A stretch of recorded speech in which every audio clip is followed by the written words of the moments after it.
Olá, pessoal! Nós vamos iniciar nossa aula de hoje voltando a um texto que nós já analisamos em outro momento quando estudamos conotação e denotação.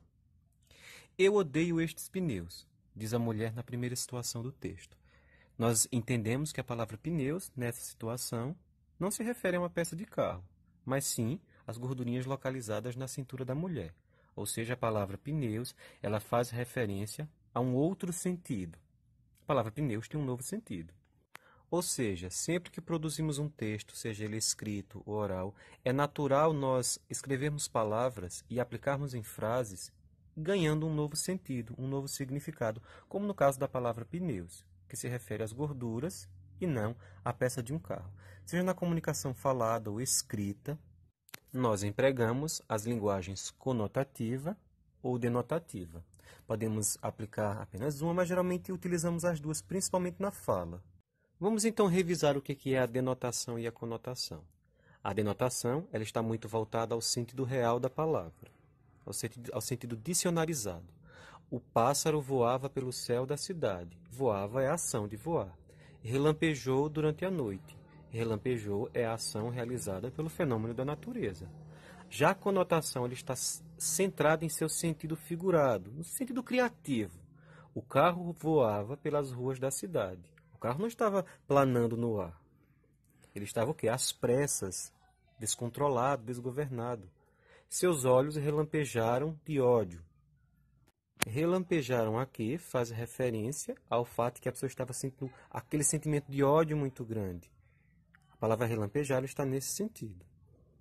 Podemos então entender que, nesse caso, a palavra pneus, ao receber um novo sentido, um novo significado aplicado nessa situação, deu maior expressividade ao texto. A moça poderia dizer, eu odeio estas gorduras do meu corpo, mas ela optou em dizer pneus, ou seja, deu maior expressividade ao seu texto falado. Para o conteúdo que estudaremos hoje, é de extrema importância que nós atentamos para o sentido das palavras conotativas, para o sentido conotativo da palavra, pois as figuras de linguagem elas serão construídas em torno desse tipo de linguagem. Mas o que é figura de linguagem?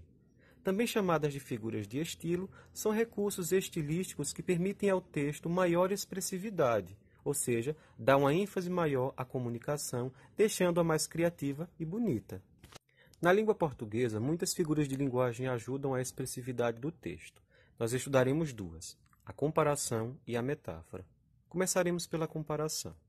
A comparação, ela consiste em atribuir características de um ser a outro, ou seja, são mais de um ser ali, é mais de um ser, em virtude de uma determinada semelhança. Ou seja, os seres ali envolvidos na informação, eles têm um grau de proximidade em algum sentido. Por exemplo, o meu coração está igual a um céu. Veja que o meu coração, ele é comparado a um céu cinzento. O carro dele é rápido como um avião. Nesse caso dessa segunda frase, a rapidez do carro dele é comparada ao de um avião. Veja que nas duas frases aqui, são sempre termos que estão sendo comparados. É muito comum, não é uma regra geral, mas é muito comum, nas frases com sentido de comparação, utilizar alguns termos que dá a ideia dessa comparação. Como, por exemplo, a palavra como, igual que, tal quanto, tal qual.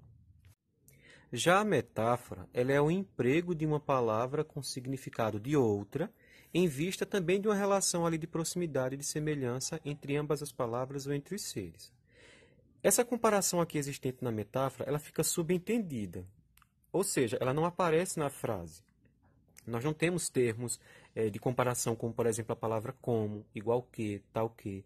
Essa comparação ela fica imaginária, ela fica subentendida. Na metáfora, nós temos mais uma definição. Então, as coisas são definidas aqui. Por exemplo, minha boca é um túmulo. Seus olhos são luzes brilhantes. Essa rua é um verdadeiro deserto.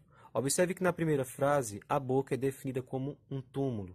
Na segunda, seus olhos são definidos como luzes brilhantes. Na terceira frase, essa rua é definida como um deserto. Veja que na metáfora há sempre ideias de definições. Vamos analisar agora essa tirinha. Fala uma coisa romântica, diz a ratinha. Meu amor é uma caravana de rosas vagando num deserto inefável de paixão. Uau! Agora traduz.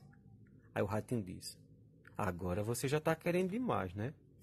Observe que no segundo quadrinho, o ratinho diz: meu amor é uma caravana de rosas vagando num deserto inefável de paixão. Veja que o ratinho ele define aqui o que é o amor. O amor para ele é uma caravana de rosas. Então veja que aqui nós temos uma definição. Se temos uma definição, temos uma metáfora. E entenda que quando ele define o amor como sendo alguma coisa, é no sentido conotativo. Já nesse texto, o amor vem com a ideia de comparação. O casal aqui conversando, né, sobre a relação deles. Acorda, Armando.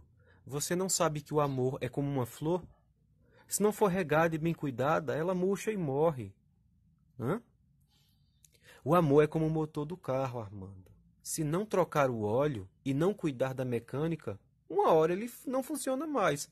Ah, entendi. Nesse caso aqui, veja que o amor ele é comparado a alguma coisa. Na primeira situação, o amor é comparado como uma flor. Se não cuidar, ela murcha e morre. Na segunda situação, quando a namorada vê que o rapaz está com dificuldade de entender, ela faz uma comparação do amor como o motor de um carro, que precisa da mecânica, trocar óleo, senão ele não funciona mais. Veja que é diferente da metáfora. O amor aqui nesse segundo texto não é definido, ele é comparado. Já estamos chegando ao final de nossa aula, mas vamos fazer uma rápida revisão aqui sobre metáfora e comparação. Ambas são figuras de linguagem e são usadas com ideias de comparar algo. A diferença é que a comparação ela utiliza a palavra como. Já a metáfora não tem.